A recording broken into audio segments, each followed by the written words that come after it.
big red button is pressed. Okay, great. Thanks, Jeff. Mm-hmm. Um, all right. Do you want to start off with updates this week? I've got a couple items in the agenda. I guess I can start.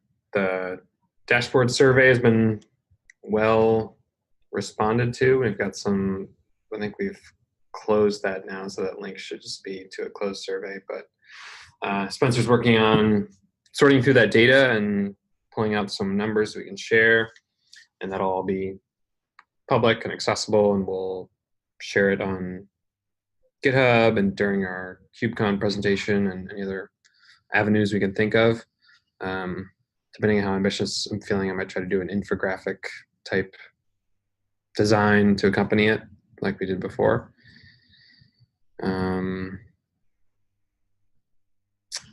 Other KubeCon related updates. So Seattle sounded like there was interest in having some kind of collaborative UX session. Yeah, I think it'd be a lot of fun to take some of that data from the survey and implement it and think about roadmap. I don't know, was there any kind of roadmap discussion that happened in SIG-UI while I was out? The only thing was, I want to say a couple months ago, Jim will probably remember better than me, but uh, one of the guys that kind of came in, and seems like Austin has stopped working on UI at least, but he came up with a roadmap in a Google Doc that I think is linked somewhere in the Right. notes. Yeah. I think it's what we talked about possibly reviewing more recently, but yeah, if that doesn't happen, that's fine. We can. Yeah, I was gonna say a couple weeks ago. I feel like we had that Google Doc. But I don't think there's been any action on it since then. Okay. Cool.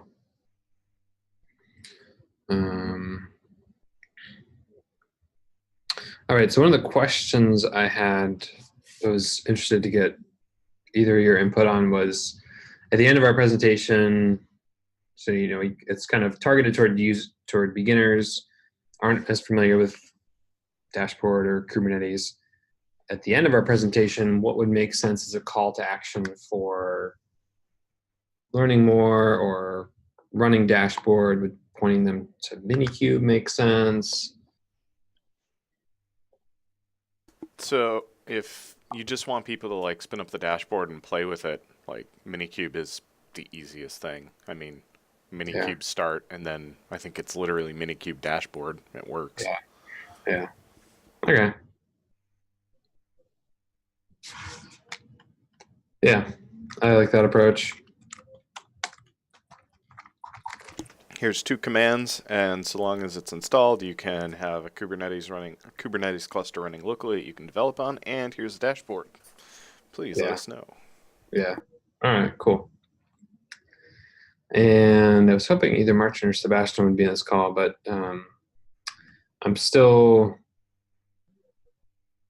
we're going to mention some of the updates because the last time we shared out about dashboard was at KubeCon 2016. So any big changes since then? I know like the login page is new since then. Execing into pods, I don't think was possible before that. So trying to come up with a list of those key features, like the top, 5 to 10 to share. Do either of you have any thoughts on that? Not immediately. I've been mainly focused on like the new stuff.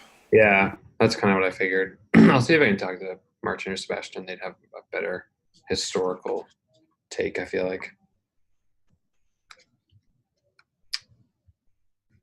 Hey there, new person that just joined. I don't know if you want to do an intro or just listen in. That's fine too.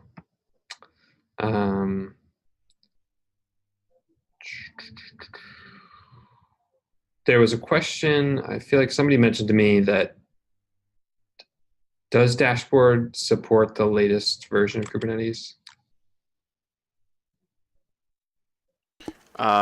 So it should, because when we released on 1.11, and rule of thumb is we use Client Go 1.11, which should support 112, 111, and 110. Okay. Yeah, and I've launched it on 112 and it seems to run. I haven't done any real QA on it though. Okay. 112, 110. Okay. And 110 is as far back as it supports. I think that's what we agreed on. Yeah, it might work, but your mileage will vary. The whole thing is, again, since we're pinned to Client Go itself is only meant to support one version ahead and one version behind the version you're on. Got it. Okay, cool. Otherwise, you put in the charter.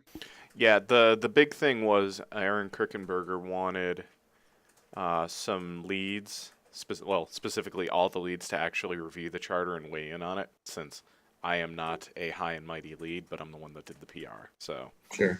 Okay. there were a couple changes or discussion points that also need to be weighed in on, and I've kind of left it there because I don't feel like it's my place to actually do that. So Okay. Cool. I can review that and then just like give it a LGTM. well, I think it's gonna be more of a discussion, because if you take a few minutes and look at some of the other charters that the steering committee is reviewing, there's nitpicking and then there is this. So we have to be extremely refined and narrow in our scope. So like the phrase all things UI. I see this. I'm just looking through it now. Yeah. Okay. They want it very, very clear cut. So Yeah. there will be some back and forth, like, what about this? How about this? Yeah. Okay. That makes sense. So just be prepared for that. Yep. Cool. And then I also put this in here. I'm not even sure if it should be discussed, but it kind of has been the big thing happening in UI, was this little security problem. Yeah. I mean, that would probably, well, almost definitely be like a Sebastian and a Marcin thing to talk about, but we might want to actually talk about it, because it also seems like we just did a quick fix to get it working, and it doesn't actually address the real, well, not to get it working, a quick fix to not be vulnerable, but it didn't really solve the underlying issue. Yeah. I don't have a lot of background context, but I did see an email about this. I think, yeah, I don't know how sufficient the quick fix is. If this is who might be available to work on this. I don't know. What are your thoughts, Jeff? This is one of those things I would love to work on, because I actually prefer doing like the back end type stuff. But for the next 2 weeks, I'm kind of screwed on time, because I'm gone. This is the season of like conferences and presentations for me. So like I just got back from Orlando. I'm here for 2 weeks catching up. I'm in New York for a week. I get back. It's Thanksgiving. Then it's KubeCon. Yeah. Okay. So I can like dive in and at least be familiar, but I don't think I could implement anything.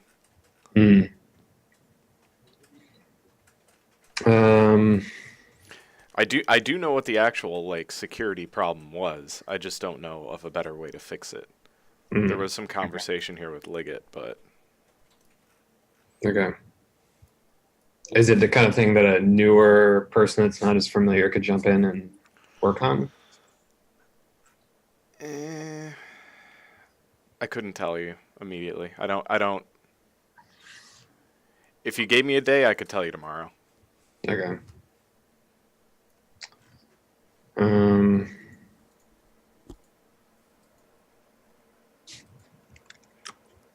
Yeah, I don't know. I could maybe see if, I know Piotr had some thoughts, Piotr Brick.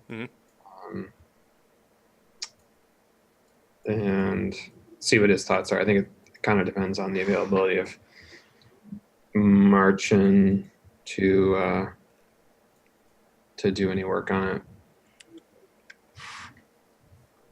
But Jim, I don't know. Do you have any other insights or recommendations? No, it's actually the first that I'm hearing of it, so I Oh, can okay. take a look and see what's going on. That's fair. Long story short, if you have access to the dashboard, you could get access to secrets. Oh, okay. That seems like a big problem.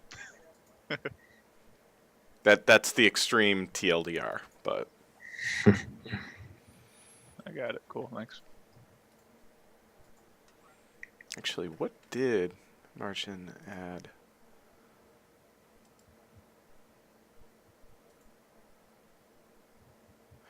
Okay, I get it. So if you have access to the dashboard, you could get access to secrets. They created a protected resources type where you can specify what things should not be accessible by the dashboard. And Liggett and Jess were suggesting, that essentially means you blacklist variables when you should be whitelisting variables. Right. Okay, that makes sense. So I definitely won't have time to work on it in the next couple weeks. Okay.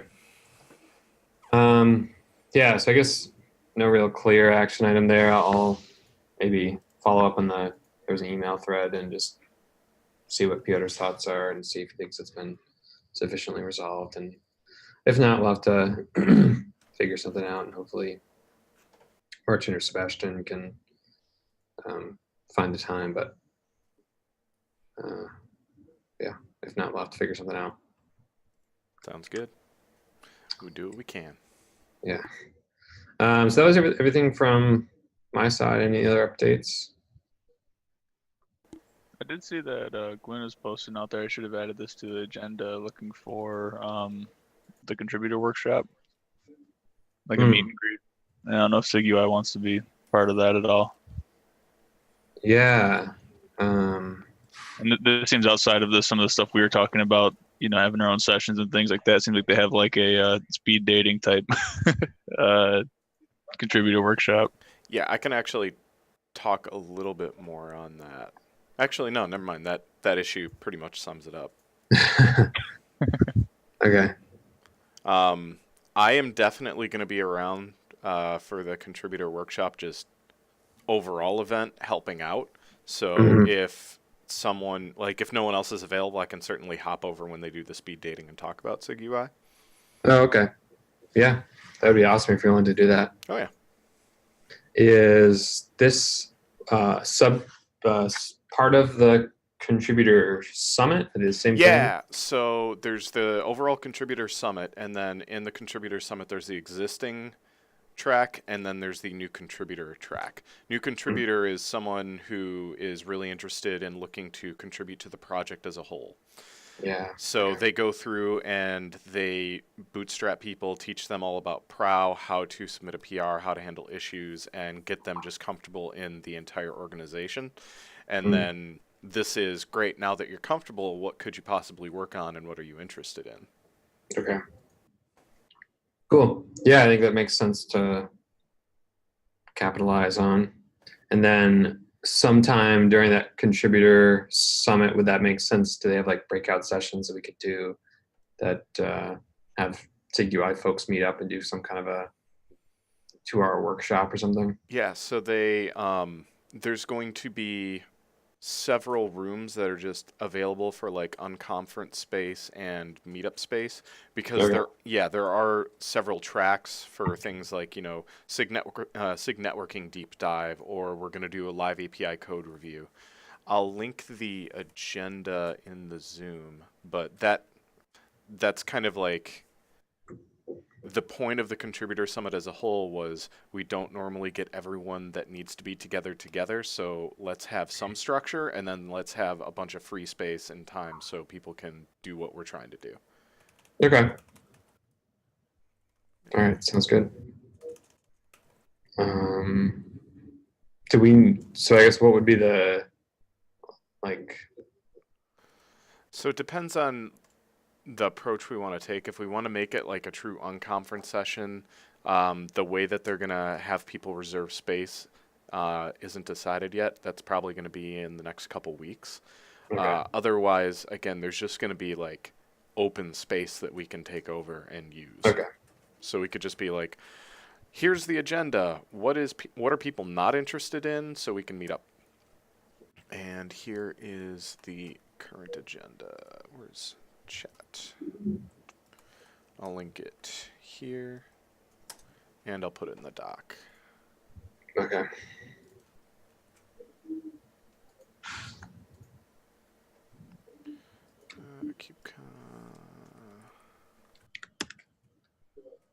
Put it under that working session thing. Okay, great, thanks.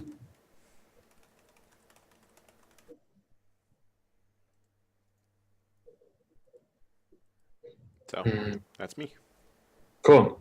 I did think of one other thing. I'm gonna see if I can share this. I'm working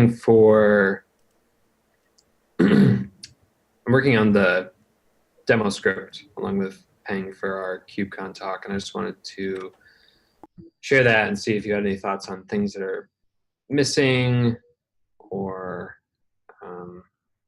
key features that would be good to include. So let me share this quickly.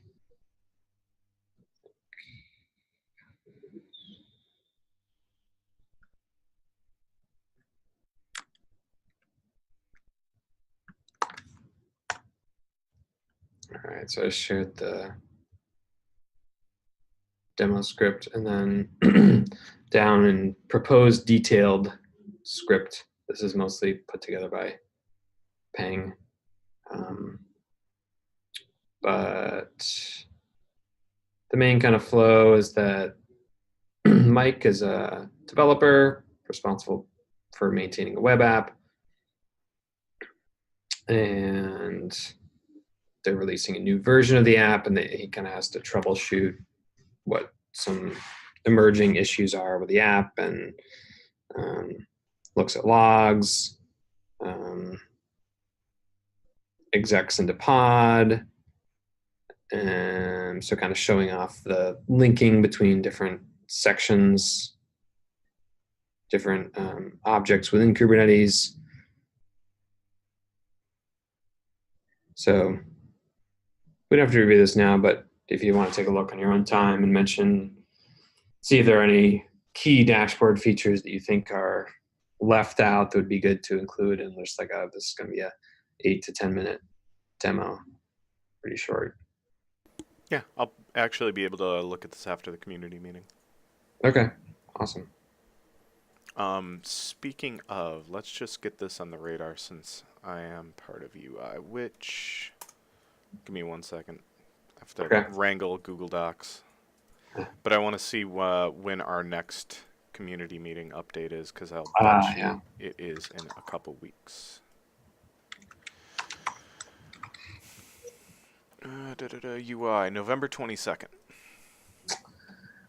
Okay. I can certainly do it again. I'll just make sure that I'm not hosting that community meeting.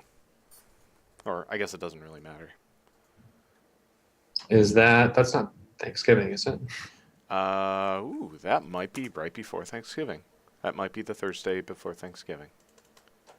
No, it's Thanksgiving Day. No, that is Thanksgiving Day. So I'll bring that up. I'm just going to bring that up now. So, scratch that. That's probably not going to happen. So, never mind. I'm good. I'm done. But I guess eventually when the time comes, yeah. What were you going to say? Just if someone else wants to do the updates, by all means. But a lot of times, Contribex is dealing with leads that, they're informed maybe a week or so ahead of time, and then they just cancel or say, I'll do it next week. So I want us to not be those guys. Yeah. Okay. Sounds good. Yeah, if you can mention that and figure out when we actually will present, then that'd be great. Will do. Okay, cool. That was all the updates from my side. Anything else? Cool. I think we're good. Thanks, everyone. Laters. All right. Talk to you later. See ya.